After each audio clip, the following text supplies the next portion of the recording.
आपके आसपास में भी अगर कोई इस प्रकार के बच्चे हैं जो कठिन परिस्थिति में जीवन यापन कर रहे हैं, कठिन परिस्थिति यानी एकल माता का पिता के बच्चे जिनके माता पिता में से कोई एक जिंदा है या माता पिता में से दोनों कोई नहीं है, या परित्याग मतलब कि माता पिता दोनों हैं मगर बच्चे को त्याग दिए हैं, या ऐसे भी बच्चे हैं जो नशाखोरी के शिकार हैं, जिनके मतलब कि बच्चे के माता पिता नशा करते हैं, उन्हें ध्यान नहीं देते हैं, वैसे बच्चे जो विकलांग हैं, वैसे बच्चे जो स्वनाथ हैं, वैसे बच्चे जो गंभीर रोग से ग्रसित हैं। गंभीर रोग मतलब कि बड़े बड़े बीमारियां जिससे कि घर की उनकी आर्थिक स्थिति खराब हो, या बच्चे के माता पिता भी गंभीर रोग से ग्रसित हैं उन्हें भी, या कोरोना काल में जिनके माता पिता का देहांत हो गया है या माता पिता में से कोई एक जिंदा है, वैसे बच्चों के लिए, या वैसे बच्चे जो घुमंतु हैं, बाल श्रम करते हैं,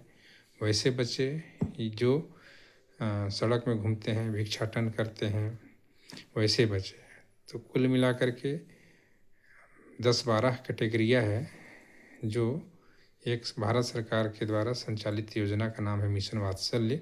उस योजना से वे वैसे बच्चे को हम लोग जोड़ सकते हैं। अगर आपके भी आसपास में इस प्रकार के अगर बच्चे हैं जो कठिन परिस्थिति में जीवन यापन कर रहे हैं, तो उनके लिए आप एक माध्यम बन सकते हैं, उनके लिए आप एक सौजन्य बन सकते हैं, जिससे कि उन्हें भारत सरकार द्वारा संचालित योजना मिशन वात्सल्य के तहत उन्हें जोड़ा जा सकता है।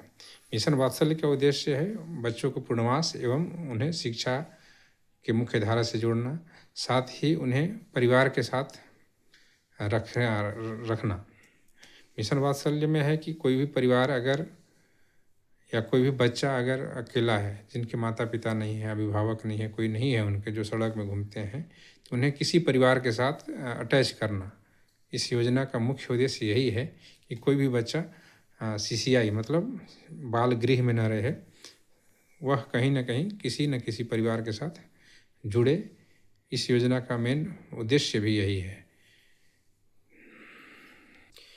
अगर किसी भी प्रकार से अगर उनके बच्चे के माता पिता पालने में असक्षम हैं, या कोई भी उनके ब्लड रिलेशन का परिवार उन्हें नहीं पाल सकता, तो फिर अंतिम विकल्प के रूप में सरकार द्वारा संचालित बाल गृह है, या फिर गैर सरकारी संगठन जो होम चलाती है, वहाँ पे उन बच्चों को रखा जा सकता है। वहाँ पे उन्हें स्वास्थ्य, शिक्षा, वस्त्र सभी चीज़ों की उनके ज़रूरत के हिसाब से वहाँ पे उनकी सुविधा के लिए उपलब्ध होती है।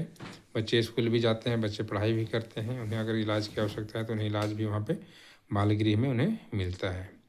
तो इस प्रकार से हम अगर आपके आसपास कोई इस प्रकार के बच्चे हैं, तो सरकार द्वारा एक संचालित टोल फ्री नंबर है 1098, आप उसमें कॉल करके इस संकटग्रस्त बच्चों को लाभ दिला सकते हैं।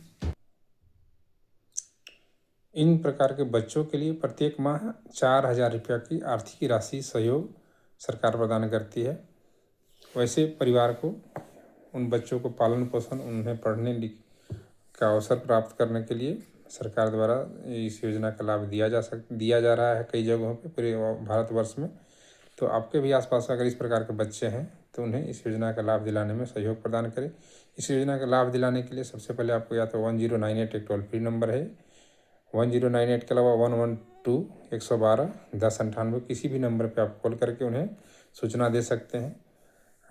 सरकार द्वारा यह संचालित नंबर त्वरित कार्रवाई करती है और 24/7 निःशुल्क काम करती है। तो आपके पास आसपास अगर इस प्रकार के बच्चे हैं तो इस नंबर पर सहयोग करें, उनको कॉल कर सहयोग करें। अगर नंबर से बात नहीं बन पाती है तो आप उन बच्चों को ग्राम बाल संरक्षण समिति में भी सूचना दे सकते हैं। जिला में जिला बाल संरक्षण इकाई भी है, वहाँ पे आप सूचना दे सकते हैं। और जिला में एक बाल कल्याण समिति होती है जिसके पास फर्स्ट क्लास जुडिशियल मजिस्ट्रेट का पावर होता है, और वह पूर्ण रूप से अधिकृत है सरकार के द्वारा कि इन बच्चों को बेहतर पुनर्वास के लिए जो भी निर्णय लिया जाए वह सक्षम है। CWC बाल कल्याण समिति, तो आप बाल कल्याण समिति के पास भी इस बच्चे को प्रस्तुत कर सकते हैं। विशेष जानकारी के लिए और भी कोई जानकारी चाहिए तो हमसे भी संपर्क कर सकते हैं। धन्यवाद।